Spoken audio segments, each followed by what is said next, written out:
Hey guys, good afternoon and welcome to the Big Debate, where we'll be discussing the ongoing African Cup of Nations taking place in Cote d'Ivoire. Our focus today will be the Group C game between Cameroon and Guinea, which took place 2 days ago. But most importantly, the upcoming game, which will be played tomorrow by what has been termed the Group C Giants. That's a game between Cameroon and Senegal. These two teams have a history in Africa. Cameroon historically has been described as the main lions of Africa, while the Teranga Lions of Senegal are thought to be the team to beat in this tournament. With me today in the studio to discuss the African Cup of Nations 2023 taking place in Ivoria is a legendary Tru3Lion. Good evening, Tru3Lion, and welcome to the Big Debate. Thank you, Dr. T. Thank you for having me. It's always a pleasure talking football with you. Yeah, it's a pleasure having you, and thank you for your time. So today we'll be talking about the Group C fixtures, specifically the upcoming game between Cameroon and Senegal tomorrow, Friday. But before we talk about that game, there have been a lot of discussions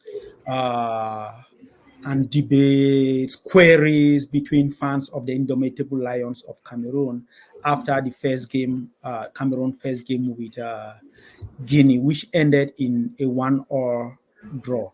Okay, so before we talk about the Cameroon game, let's take a few minutes and talk a little bit about the Cameroon versus Guinea game. So I have a few questions for you, if you could answer them quickly. What is your overall assessment of the Indomitable Lions of Cameroon? I think they played beyond their true level, and we have seen that before in tournaments with Rigobert Song. We saw that in the World Cup, where due to bad lineup, this time around is him playing players out of position. And so by saying playing players out of position, who are some of those players? Castelletto is a central defender, a very good one, but he doesn't have a profile of a right back. He was played at right back by Rigobert Song. He was played out of position. Yeah, Magri is a center forward. He doesn't have a profile of a right winger. Rigobert Song played him out of position as a right winger. Toko Ekambi is a winger. He does not have a profile of a center forward. He was played at center forward. We had 3 holding midfielders, Ncham, Kemen, and Angisa. Holding. At best, let's say Angisa can be box to box. Maybe, let's say also Ncham. So at least one of them was played out of position, because you can play 2 box to box, right? So one of them was a playmaker, I might assume. Okay, so sorry for the interruption. I have seen several arguments to that. Some people think that, one, I will start with Castelletto, that, okay, Castelletto, of course, he's not a natural right back, but he is a good defender. And if you are a good defender and a good player, you could fit in any position. And in terms of defending, I know a lot of people who have argued that he actually did very well at right back, even though that is not his natural position. Let me ask you a question. How many times did Guinea attack Cameroon? Just give me 1 second. Let me think. Okay. So, not many times. So, yeah, not many. I would say not many times. Yeah. So basically, he spent specifically on the left side where Castelletto plays as a right back. I don't think he was attacked at all. Let's just say, especially after that red card, right? Yes. Guinea did not attack Cameroon, so he did not have any defending to do. One of the profiles of a right back, you remember in 84, 88, 86 in Morocco, when Tato break, Tato was a two-shot, right? But he used to go up and down. Yes, yeah. Yeah, just like Jocelyn and Gloma. So it's a style of play that we are accustomed to for a long, long time. Cameroon has a very, very rich Yeah, culture so of I football. agree with you. But would that not depend on the players you have? I know historically you've mentioned Tato. I know in the past, of course, we had Jeremy Njitap as well, on that Joseph Cyril Ndo as well. So doesn't that depend on the profile of players you have? Okay, yes, we have 3 right backs sitting on the bench, and Rigobert someone's gonna play Castelletto, who at best is a center back, and at worst cannot even play another position. So why will he play someone out of position when we have 3 natural? Enzo Chateau actually plays for League M. Is that Metz he plays for? He's a right back. Why don't you play him a right back? Okay, and then you mentioned about Magri being a striker. That I agree with you, but I can also say, and many have argued, I also think know that Toko, as much as he's a winger, he's also played in the middle sometimes. Where? While he was Cameroon? Yes. no, not with Cameroon, in Lyon long Ah, ago. nah, but he's not effective. He's not effective. And then when you see Toko, his best position is to the left on the wings, right? And even before this game, he's been struggling. So you take a player that is struggling and you put him in a position that he's not comfortable in. What did he do? Nothing at all. As much as he's been, I think I agree with you that he's been struggling for Cameroon. But looking at his record since he went to the Middle East, I think he's played 11 games and scored 5 goals. That's not a bad statistic. Well, but I'm talking with the national team, right? Because when you come with the national team, then you have to adjust to many different things. It's not the same as at club level, right? So my best bet was that because physically he was not strong, and Cameroon was going so many long balls, and you see the one opportunity that Magri, because I talked about Magri even in the qualifiers where he scored Yes, that goal. you The have done one that, yeah. opportunity that Magri had with the head, he scored. So I think it was just a poor performance by Rigobert. Okay, so so when you say a bad performance, okay, I think so. This is what some would argue, and I also think he went with in a competition, in a game. If you don't lose it, it means you could win. You could win the game. Of course, Cameroon didn't win, so of course he has to take the responsibility. But he did not lose the game. So he probably went there to like, okay, defend, not concede. Hypothetically, this is just me being the devil advocate, not concede, and then change the game eventually and score a goal. Because if you don't concede, you won't lose. Well, he was actually mediocre, if we might be honest with ourselves, because Guinea was down with third man. We had a man advantage for No, almost 50 minutes. we'll talk a little bit before the 10 minutes. Let's just talk about how they started the game. Well, they started the game poorly. There was nothing to be happy about this game. It was a very poor game. We were nervous to start the game with. Even look how the game came about. We had made about 3. We could say they were nervous because historically, I tried to look at the stats between Cameroon and Guinea. Cameroon has never won Guinea before. If they have, then it's just one time. But Dr. T, we are not going to take history and bring it into football that we are playing right now. I mean, what are you talking about? A team. I mean, stats do matter, right? You have to put head to head. Stats do matter before the game. We're talking about the game that already played. Okay, I'm making sure I have to ask every question that anyone out there will ask. So that's why I'm putting all this to you. Yeah, we're talking about the game that we actually. Okay, so after the red card, Cameroon didn't start well. After the red card, I won't talk about the goal. That was a bad mistake and from a young player. And I would say it, and even the best have made those kind of mistakes. So I wouldn't focus much on that. So after the red card, what do you think Rigobert Song would have done to change the dynamics of the game? To change the dynamics of the game, first of all, he should have played with 3 defenders as opposed to keep playing with 4 defenders. They just had one man up front. So why you keep playing with 4 defenders? He would have brought in two strikers.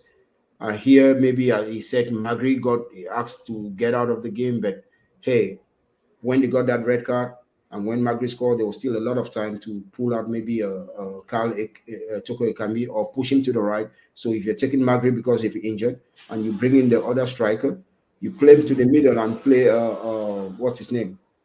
You play Carl Toko Ekambi to in a position where he's more comfortable. So that's what Song did not do. He could also have sacrificed and brought in the young Eloy as a playmaker. Okay, yeah, personally, I thought in a game like that, you have Guinea were sitting back. So you probably need to overload the attack to get a chance, because I know you have argued that Castellotto's crosses were very poor, but he had several crosses. He tried all the options. He crossed high crosses and low crosses. But I think Guinea were able to defend this because Cameroon still played with just one striker, despite the red card. Yeah, well, not only that, also the striker we played with is not someone that is constantly good in the air. He's not someone that is physically strong. So he was outpowered. And then it's predictable. We came crosses. Remember, Song also talked about it. Do some bone down his L. He's always talking about crosses. I mean, if you come to cross the ball all day, then I'm just gonna sit and defend and put some tall men behind. So Cameroon was very, very predictable. Yeah, and so that's something that I thought, yeah, maybe Cameroon failed in that, because everything was crosses into the box, and the Guineans, they are not small, so they were able to defend, coupled with the fact that there was just one striker. There was just one person there in the middle. I didn't see anyone else. The other midfielder who would have been going in there was Hangisa, but I hardly saw him in the box. Maybe the strategy of the coach. So you had like Toko Ekambi playing against two central defenders, and so it was very easy to defend against him. Exactly. You know, he's not the best hold up playing with his back to the defense. You know, that's how big strikers do play, and they'll hold up, they'll use their physical abilities to shield the ball, hold up play. He's not good in that. So would you say that is a lost opportunity for Cameroon? Of course. You saw what happened today when Morocco, a team that, you know, wants to go out there and win. You saw when the other team went a man down. Tanzania, I think it was Tanzania. Yeah, exactly. You saw what Morocco did. They went and scored. That's how you start tournaments, and that's how you gain that momentum into the knockout stage. Okay, great. Yeah. Thank you, Tru3Lion. For those of you just joining us, this is the big debate with myself, Terence Agbo, and the legendary Tru3Lion. So, Tru3Lion, we will now move to the match tomorrow. So, this is thought to be like supposed to be the finals before the finals, or the fight between the two giants, Cameroon and Senegal. I can tell you a little bit. I will provide some background a little bit about Cameroon and Senegal. Cameroon has played Senegal 14 times since the early 1960s. Cameroon has won 5 of the games, have lost 6, and 3 of these games have drawn. So that is since 1960. In the recent past, as late as last October, Cameroon played an international friendly with Senegal and lost. That was a friendly. In the last international competition, that was African Nations Cup in 2017, which Cameroon eventually went and won. Cameroon played a 0-0 tie with Senegal and eventually won this game on penalties. So you could look through that that picture there on the screen. Cameroon and Senegal have had like a very interesting history. The odds are on the side of Senegal if we go to the 1960s, but in recent times, Cameroon has been the dominant force. You said in recent times. Okay, well, you're talking about decades. I mean, in terms of I'm not talking about the current form, but I'm talking about the matches between these two teams. Okay, yeah, and if you look at the stats, when Cameroon has won, it's been a margin. Either they go 0-0, then they go win in penalties. So it's usually a tight defensive type of game, very few goals. And now Senegal is coming into this game. They know that they have an opportunity to actually dominate Cameroon. However, they will need to be clinical, because even when you watch the last game that they won, it was a penalty. And I see that penalty, for me, it was a dubious penalty anyways. Yes, yeah, in the friendly, yeah. Okay, so that is quite interesting. You've mentioned something which is very important. Even very good Cameroon teams, those which are not up to the standard of the other teams, it's always been a very, very tight encounter. We could go back to as far back as 1990, which we could recall. I think Senegal won Cameroon 2-0 in that game. In 1992, the former Cameroon coach, Claude Leroy, was the coach of Senegal. Cameroon won that game by 1-0. I believe it was a Bongo Enes that scored that goal. In 2002, which was when everyone thought Senegal would win that game because they had the African player of the year at that time, El Hadj Diouf, and that game ended on a tie, and Cameroon went on to win on penalty. So it's always been a very, very tight encounter between these two sides. Yes, of course, and there's that element of surprise with Cameroon, and that's what I am hoping that they will actually use. But they have to do first thing first, keep things simple, play everyone in their most comfortable spots. Rigobert Song is not Pep Guardiola who just plays players out of position. So he should actually refrain from that. He should just go back to the basics and hope that his guys will run and work hard for each other, because that's the only way. Because if you look at Senegal, they're a very, very talented squad, right? Yeah. Their coach has been there since 2015. So the chemistry is there. So this is how Senegal lined up in the first game. So the game that they won 3-0 against the Gambia. This game can actually be described as a local derby, because the Gambia used to be Senegal until they gained their own independence. So it was a very, very interesting encounter, and Senegal went on to win the game. So this is how Senegal lined up, even though in transition, when they are in transition, they line up three at the back. So do you think this is how they are going to play against Cameroon? Oh yes, Senegal will look to impose their game. They will have four, as you say, when they are moving forward. They have four in the mid, because Diarra is actually climbing in the midfield and is playing very, very high. And they have Yes. three central defenders that play very close to each other, Yes. and they move up high. So there's opportunity in such games. You know, you're playing three at the back. Cameroon can actually punt balls like behind the central defenders, but then they will need someone who is fast and who can break those defensive lines. And they will also need, I hope Onana comes back, because he is the one that can punt those balls and catch a high defense, you know, with those long balls. So, because when I look in the field, I did not see any such against when we played Guinea, even from the midfield, even from Would our that be defense. due to the fact that as much as we did not see them, I do agree with you, but really, apart from the goal that Cameroon conceded, really Guinea did not bother Cameroon that much. So the goalkeeper really didn't have that opportunity to have those very long passes. Yes, because they sat deep, and they sat deep, but we know who is good with his feet. I agree. It's Onana. I'm not trying to throw any any dirt on Ondua, Ondua, but okay. Onana is the one that can put some good balls behind and just let a guy like Clinton Jay with his speed. I don't know if he still has the speed, or maybe Kyle Toko can be on the wings. I don't know who plays, or maybe Magri. I don't Okay, know yeah, who plays. yeah. Yeah. So talking about we've talked about Senegal there. So this is how Cameroon lined up in the first game.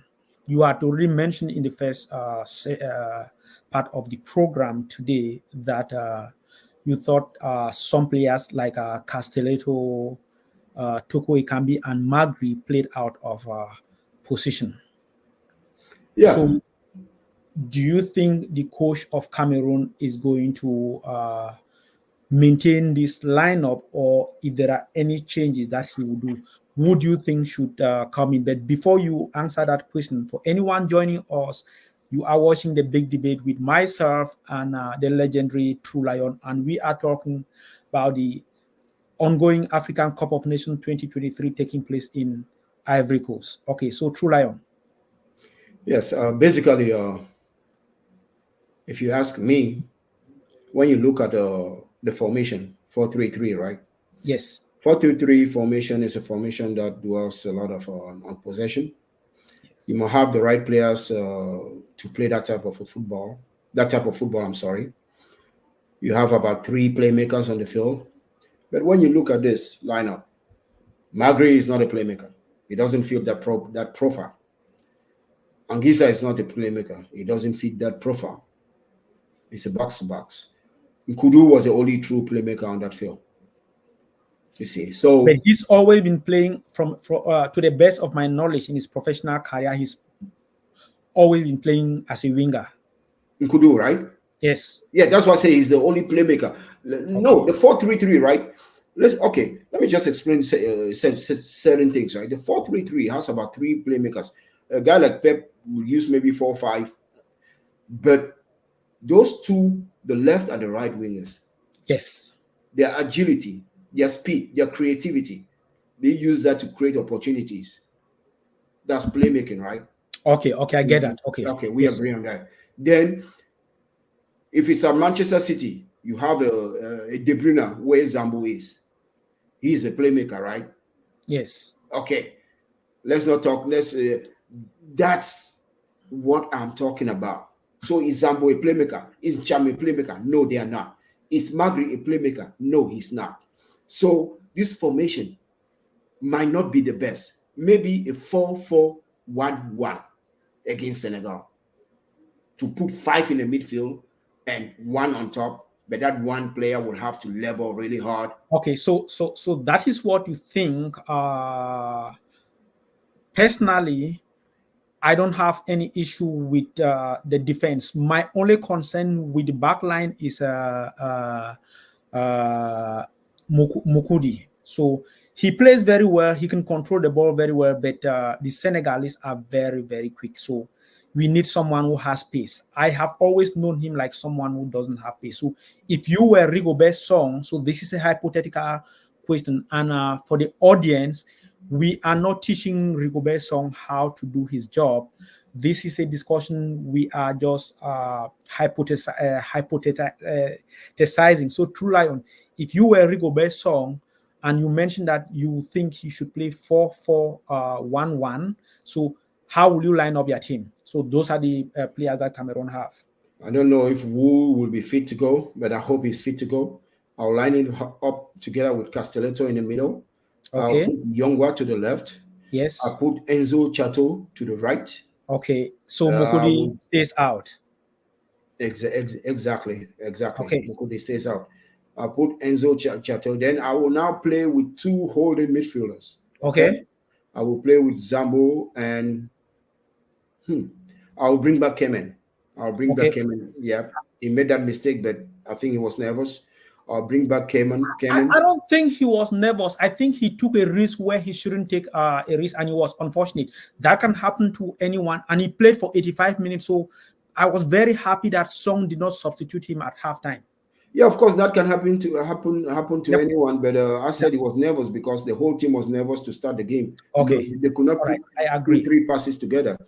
So I will put him on Zambo in midfield. Then to the right of him, I will play what's the guy's name from Moscow? Ngamale. Yeah. And then I will play Nkudu to that left. Yes. And then I will play a Magri up front. And a Magri and what's his name? Toko. It's Magri and Toko. So it'll be 1-1. So 1 will be playing behind, and they can go left and right. They can play as a second. So this is my concern regarding that. Zambo is like you mentioned, is a box to box. I cannot bet on his defensive abilities. And for a team like Senegal, you probably want to protect your defenders better. Well, so how will you play Zambo? Where you want to play him? No, I will still play him there, but I will probably play a more. I think I will probably line up the midfield the way it is. Those three in the midfield. I don't know their positioning, but I will maybe Ngamilo should come in. Magri goes to the middle, and Toko sits out. Okay, I mean, we can do it that way, but when you play those three guys, identical profile, there's no creativity. I would rather look for some creativity, because if we're in transition, we need someone to hold and keep the ball. Who does that? Or maybe at some point, if you start like this, then you can bring in Eloy. We have that's what I think. Yeah, because have, like you don't want to concede. Like this is a competition. If you concede against Senegal, it's going to be very difficult to score. So you probably don't want to concede. Build some confidence, and then over time you could make some substitutions. No, but you don't want to keep defending all the time too. You need transition. You need to think how you get the ball out of defense into offense. If you're playing with three rigid holding midfielders, none of them is a playmaker. None of them can break defensive lines. How are you going to win? How are you going to get in from defensive positions into attack?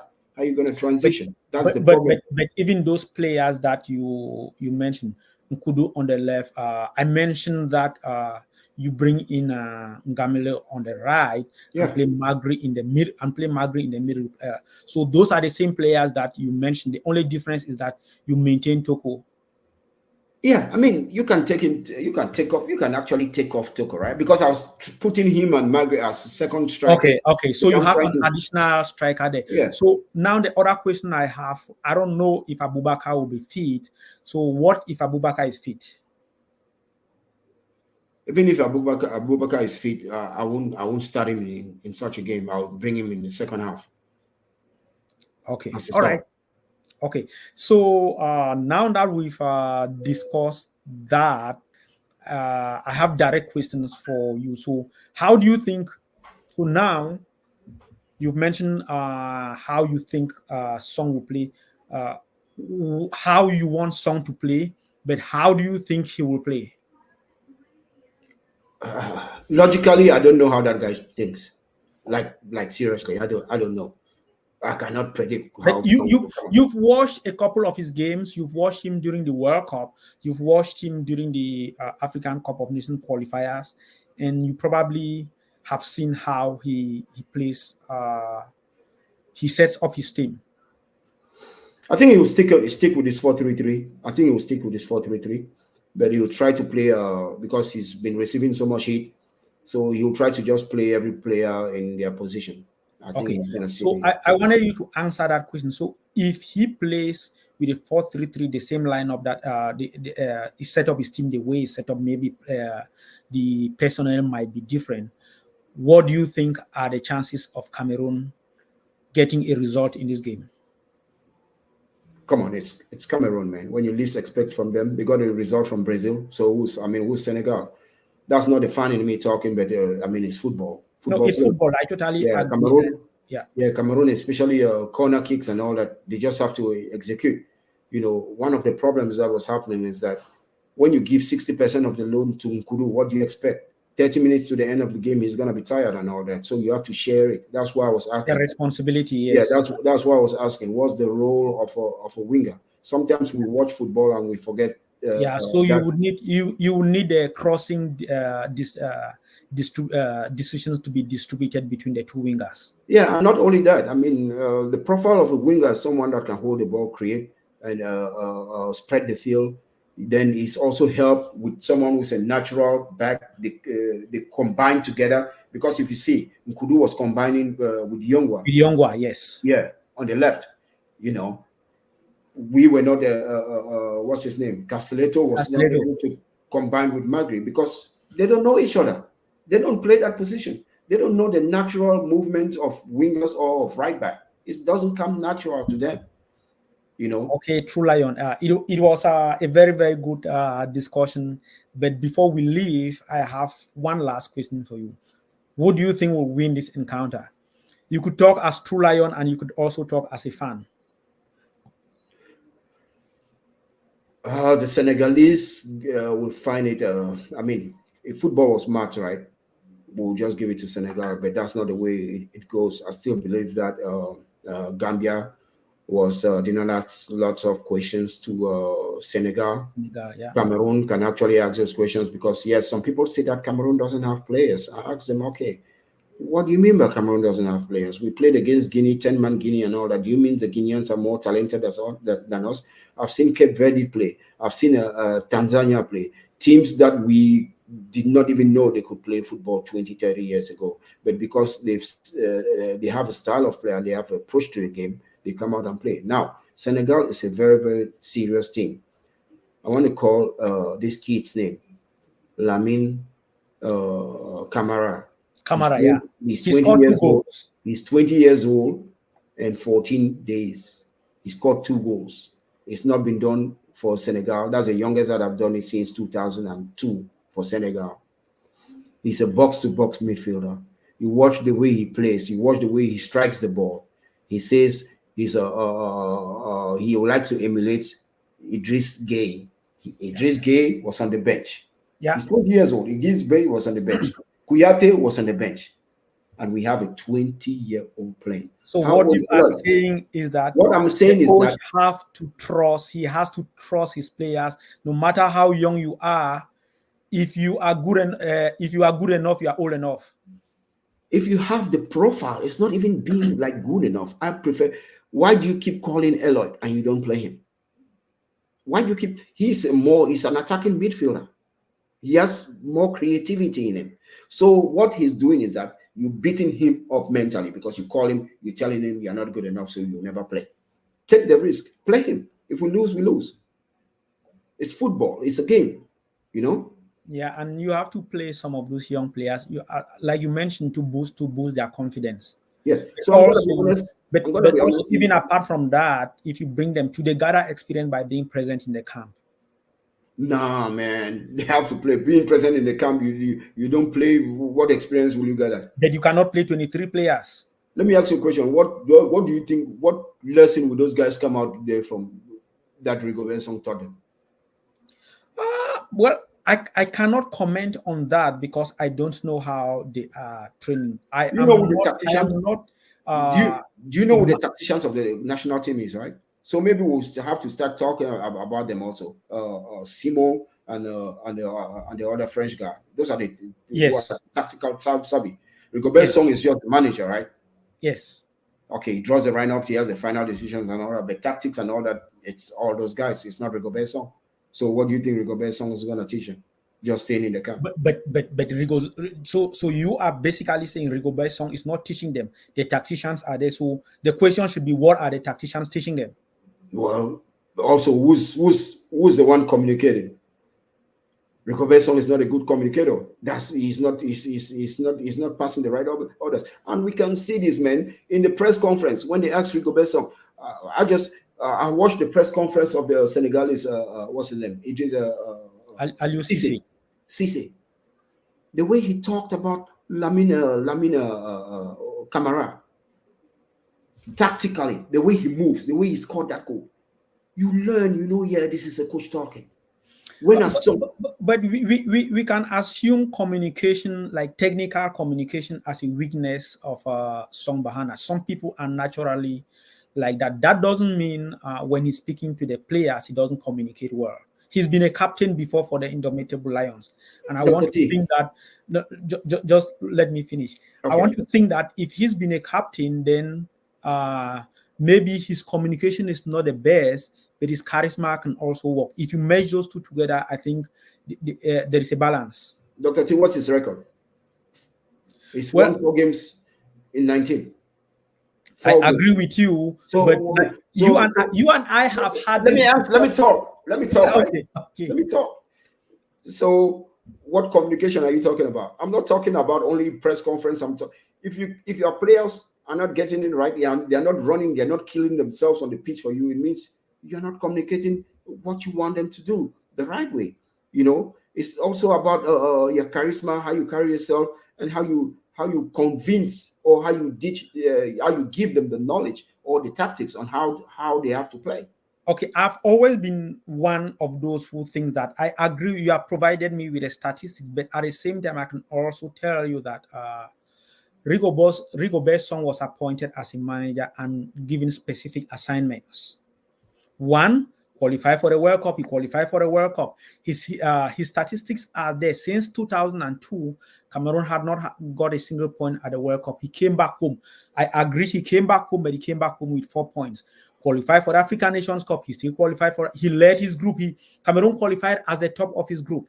So that is also his record. We cannot only talk about the number of games he's played and the result. We could also talk about the groups he's led. Man, we keep celebrating mediocrity, man. You're talking about getting points. Who cares about those, man? We want to get entertained. We want to get entertained. I've seen some teams that lost today, that lost yesterday, and that played very, very good football. It's results matter. Tru3Lion, exactly. Results do matter. As much entertainment is good, the results matter. Bro, results do matter, but he who plays the best football, he who creates more opportunities, has more chances to win. Senegal, Morocco. Okay, Tru3Lion. Yeah, it was a pleasure having you here. We can go on with this discussion till tomorrow, but for the sake of time, we'll end the program here. And you think that Cameroon can produce a result tomorrow? Tomorrow, I also think it's going to be difficult. We can only predict. We don't know what would happen, but as a fan in me, I'm putting on a Cameroon shirt for this program today. I'm very positive that Cameroon will win the game tomorrow. Friday is my positive thinking day, and so I hope Cameroon gets a positive result. So thank you for joining me, Tru3Lion. It was a pleasure having you, and hopefully after the game on Friday, we'll discuss more about that game. Yeah, thank you. It's always a pleasure. And you know what I think about Rigobert Song and what I said before the African Nations Cup. I'm happy that the African Nations Cup is here, and we will realize who Rigobert Song actually is, because I just think he's just a puppet. Okay, great. Thank you, Tru3Lion, and thank you everyone for watching. It was a pleasure having you here, and looking forward to having you here on Friday. We'll have a special production on Friday after the game. Good evening, everyone, and thank you for watching.